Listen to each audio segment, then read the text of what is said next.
আজি মই 28 নং গোসাইগাঁও সমষ্টিত আমাৰ যৌথ পাৰ্টিৰ পৰা মনোনয়ন পত্ৰ দাখিল কৰিব গৈ আছোঁ আৰু মোৰ লগত ৰাইজৰ আশীৰ্বাদ আছে আৰু আশা কৰিছোঁ মোৰ লগত ৰাইজৰ আশীৰ্বাদ থাকিব আৰু মই 28 নং গোসাইগাঁও সমষ্টিত ৰাইজৰ আশীৰ্বাদ লৈ পেলাই মই ইয়াত 28 নং গোসাইগাঁও সমষ্টিত মই জয়ী হ'ব পাৰিম। আপুনি কিমান ভোট পাব বুলি অনুমান কৰিছে? আমাৰ ইয়াত 28 নং গোসাইগাঁও সমষ্টিত ইয়াত বিভিন্ন জাতি জনগোষ্ঠী আছে আৰু আজিৰ দিনত আমাৰ যৌথ পাৰ্টিৰ সকলো জাতি জনগোষ্ঠীৰ পৰা আমাক সঁহাৰি জনাইছে।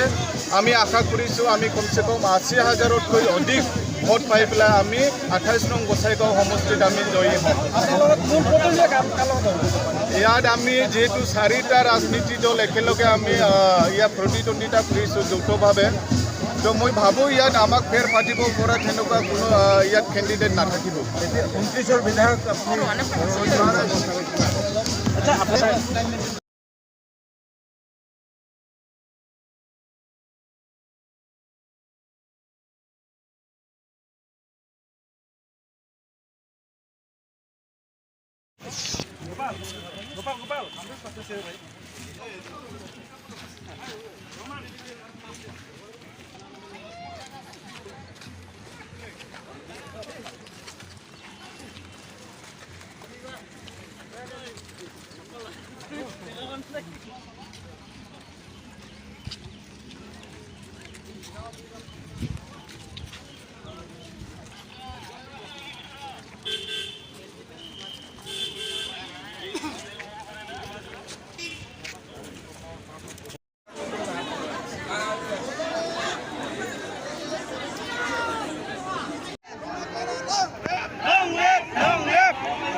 গোপাল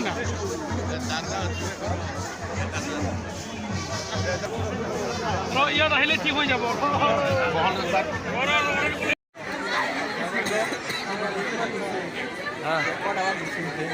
ঠিক আছে।